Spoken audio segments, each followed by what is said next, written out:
তিনিচুকীয়া জিলাৰ ভিতৰুৱা তৰাণী গাঁৱত মৰাণ জনগোষ্ঠীৰ ৰাতি বিহু উদযাপন।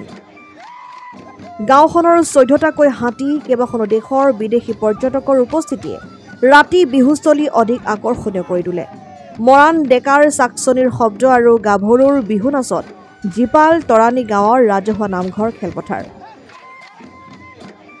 অসমৰ আদিম ভূমিপুত্ৰ মৰাণ জনগোষ্ঠীৰ লোকসকলে স্বকীয় নীতি নিয়ম তথা পৰম্পৰাগতভাৱে বিহু পালন কৰে। মৰাণ জনগোষ্ঠীৰ এক অন্যতম পৰম্পৰা হৈছে ৰাতি বিহু। তিনিচুকীয়া জিলাৰ ভিতৰুৱা তৰাণী গাঁৱত ৰাতি বিহু উদযাপন কৰা হয়। তৰাণী গাঁও মহামিলন যুৱ সংঘৰ উদ্যোগত আৰু সমূহ তৰাণী গাঁওবাসীৰ আতিথ্যত তৰাণী গাঁও ৰাজহুৱা নামঘৰ খেলপথাৰত আয়োজন কৰা ৰাতি বিহু অনুষ্ঠানলৈ গাঁওখনৰ যুৱতীসকলক ঘৰে ঘৰে গৈ পিতৃ মাতৃৰ পৰা খুজি আনি নিয়ম নীতিৰ মাজেৰে এই ৰাতি বিহু আয়োজন কৰা দেখিবলৈ পোৱা যায়। মৰাণ ডেকাৰ চাকচনিৰ শব্দ আৰু গাভৰুৰ বিহু নাচত জীপাল হৈ পৰিল তৰাণী গাঁৱৰ ৰাজহুৱা নামঘৰৰ খেলপথাৰ। গাঁওখনৰ 14টাকৈ হাতী কেইবাখনো দেশৰ বিদেশী পৰ্যটকৰ উপস্থিতিয়ে ৰাতি বিহুস্থলী অধিক আকৰ্ষণীয় কৰি তোলে।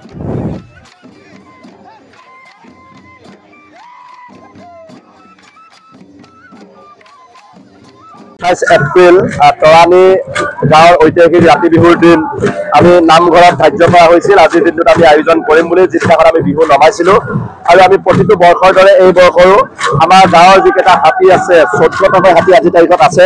এই হাতীকেইটাই যোৱা বৰ্ষসমূহৰ দৰে বা আগৰ বিগত বছৰসমূহৰ দৰে আমি যিটো হাতীয়ে গোটেই নামঘৰৰ পৰা সেৱা কৰাৰ পিছত দেখা দেখি সকলক এটা শোভাযাত্ৰাৰে আদৰি আনে আৰু বিহু খোলালৈকে আগবঢ়াই দিয়ে, তিনিবাৰকৈ ঘূৰে। গোটেই কামখিনি আমি কৰিবৰ কাৰণে চেষ্টা কৰিছোঁ। সমান্তৰালভাৱে এইবাৰো যোৱা বৰ্ষসমূহৰ দৰে বিদেশী যিসকল ইয়াতে ডিব্ৰুগড় বিশ্ববিদ্যালয় অধ্যয়ন কৰি আছে ছাত্ৰ, খানা বা বিভিন্ন দেশৰ পৰা আহিছে, তেখেতসকলক আমি ইয়াতে ৰাতি বিহু চকুৰে দেখাবৰ কাৰণে সক্ষম হৈছোঁ। বিশ্ববিদ্যালয়ৰ যিসকল ৰিচাৰ্চ স্কলাৰ আছে, অধ্যয়নৰত ছাত্ৰ আছে আৰু আপোনালোককো সাংবাদিক বন্ধুসকলকো আমন্ত্ৰণ জনাইছিলোঁ যে এই বিহুখন কেনেধৰণে ৰাইজৰ চকুলৈকে বা অসমবাসীলৈকে আগবঢ়াই লৈ যাব পৰা যায় বা ৰাইজক দৃষ্টিগোচৰ কৰাব পৰা যায়। আপোনালোকে জানে যে ৰাতি বিহুখনত বিভিন্ন ধৰণৰ পৰম্পৰাগত কথা বতৰাবিলাক জড়িত হৈ আছে। বিশেষকৈ সাজ পোছাকৰ ক্ষেত্ৰত আপোনালোকে দেখিছে যে ৰঙা পাৰি লগা চাদৰ, মেখেলা বা ৰঙা ব্লাউজ এইধৰণে পৰিধান কৰিছে। এয়া এক ঐতিহাসিক, তেওঁলোকে বছৰ বছৰ দশক দশক ধৰি এইধৰণে পৰিধান কৰে। আপোনালোকে বিহুবোৰৰ ক্ষেত্ৰত দেখিবলৈ পাইছে গেৰুৱা পাত ব্যৱহাৰ।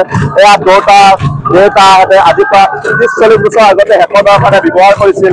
আমি এইবাৰ আকৌ অৰুণাচলৰ চাংলাং জিলাৰ পৰা আনি ইয়াতে ব্যৱহাৰ কৰিছোঁ। আপোনালোকে মৰাণ ঘৰবিলাকত যি চাউনি কৰিছোঁ এয়া গেৰুৱা পাতৰ সমান্তৰালভাৱে আপোনালোকে জানে যে যিবিলাক আমাৰ থলুৱা যিসকল দেৱপাত আছে সেইবিলাক আমি ইয়াতে ব্যৱহাৰ কৰিবৰ কাৰণে চেষ্টা কৰিছোঁ। মৰাণৰ ভঁৰাল ঘৰ, মৰাণৰ পাঁচমাহলীয়া ঘৰ, মৰাণৰ গঁৰাল ঘৰ, বিভিন্ন ধৰণৰ মৰাণ জনগোষ্ঠীয় সৰুকে এটা পৰিয়াল কি ধৰণে থাকে সেইটো আমি দেখাবৰ কাৰণে চেষ্টা কৰিছোঁ।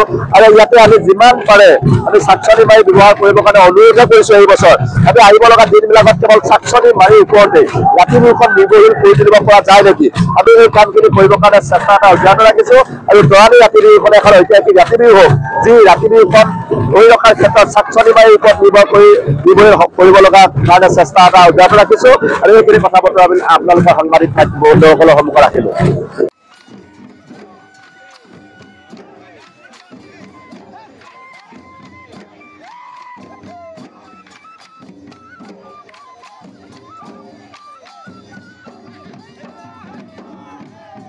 News desk report, democratic Assam.